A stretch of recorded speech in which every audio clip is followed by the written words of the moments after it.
Welcome. Good afternoon. How are you today? I hope you are having a nice time today. All right. An happy new month in advance. That's June. I pray that every blessings that God have in store for you will come to pass. So today, I have a student with me here. Yes, he's a beginner. I want to just gist you about my day. He's a beginner in U Graduates Education Nigeria. Yes. So his parents want me to coach him to prepare him ahead of SS1. Yes, he's going to be a scientist, and they want me to instruct him on mathematics, physics, chemistry, and of course biology. So, and today I actually take him through some interesting aspect of biology, and the board is still there. I've not even rubbed it.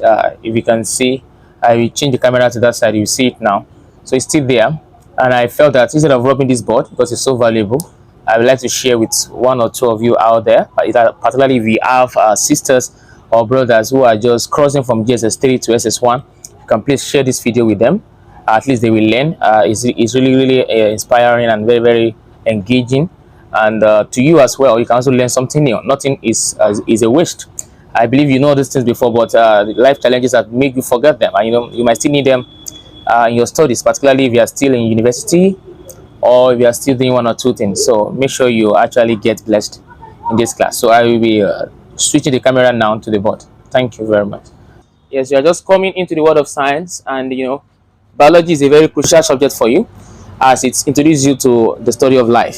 So as you can see on the board, what is biology? Biology is the study of living things. So some textbook research is the study of life, but what has life are what we call living things.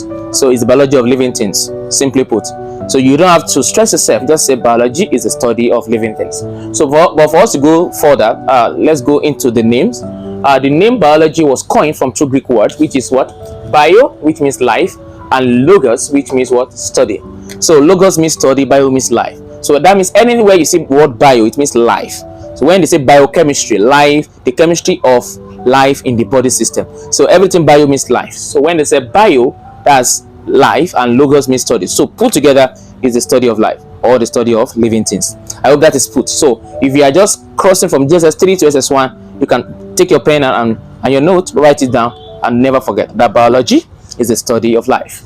So these are the branches of biology. We have a lot of branches. We have thousands of branches. That is why science, the field of science is a highly recommended field as far as I'm concerned, because you have a lot of things to do.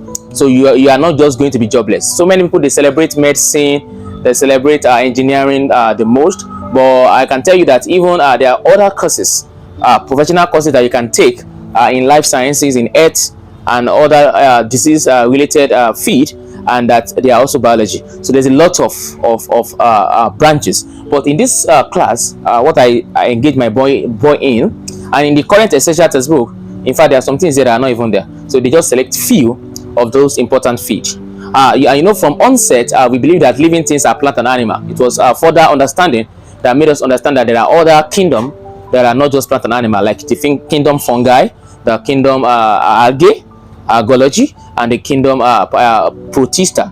All right, protista. So that is it. So the branches of biology include, I code it ZBM page. ZBM page. So the M is squared and the P is squared. So the Z stand for zoology.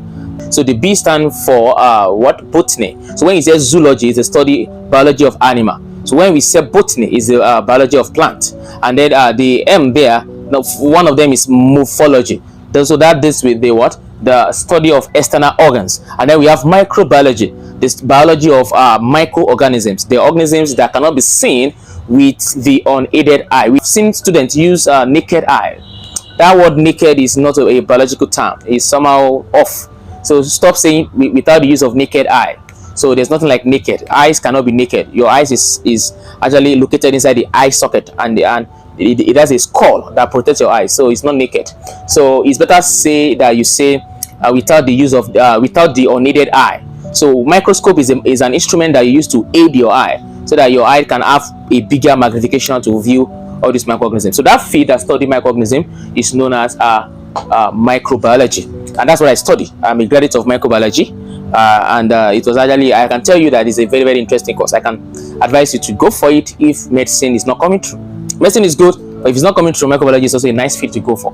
All right. So After that, the P is physiology, talking about the biology of body functions, how your body functions, your kidney, your liver, your eye, your skin, learning about the body structures and their functions.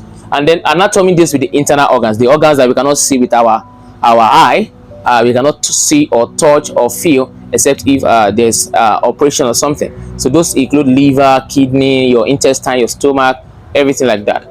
Another thing, genetics. Genetics has to do with the genes, and you know the gene is located inside. It's located in the DNA, and the DNA known as deoxyribonucleic acid. DNA is located inside what we call the nucleotide, and the nucleotide is made up of nucleic acid, and you know this nucleotide is located inside the nucleus of an atom. So there's a part in biology that we talk about cells. So inside the cell, there's a place called nucleus. That's the most important part of the cell, and that place is where you have the gene. So that gene is responsible for your behavior, for what you is possible for you to inherit from your parent. So you see some hereditary traits, something that can be transferred from generation to another, and variation, what makes us different as humans. You know, you see that from door to door, even plant to plant, even animal to animal, you see that there's variation between us, there's differences that exist naturally. That's what caused it, is what we call genetics. So the biology of learning about the genes, about the nucleus, about the chromosomes, about cell divisions, meiosis, mitosis, and etc., they are found under this biology of hereditary and variation is known as genetics. And then another branch of biology is what we call ecology. When you hear ecology, the word eco is a Greek word as well. It means echo, and it means homes or dwelling place. So where animal lives, which we can also call what? Habitat. So ecology deals with the biology of dwelling place or the biology of habitat. And then finally, I have on my board here public health. So public health is another thing. All these courses are existing in the university. Though not all universities offer all the same, but there are some universities that offer at least 1 or 2 or 3 or this of this listed above. So you can study all these courses. They are very interesting courses. They are also branch of biology. So public health deals with the biology of disease, occurrence, and their distribution. So public health always go hand in hand with epidemiology. So when there's a disease outbreak in a particular country, in a particular state or city, there are people that are much involved there. The public health practitioners, they are concerned about diseases outbreak, the distribution, the etiological agents, what are the causes, and how can it be combated or mitigated. That's what we are saying.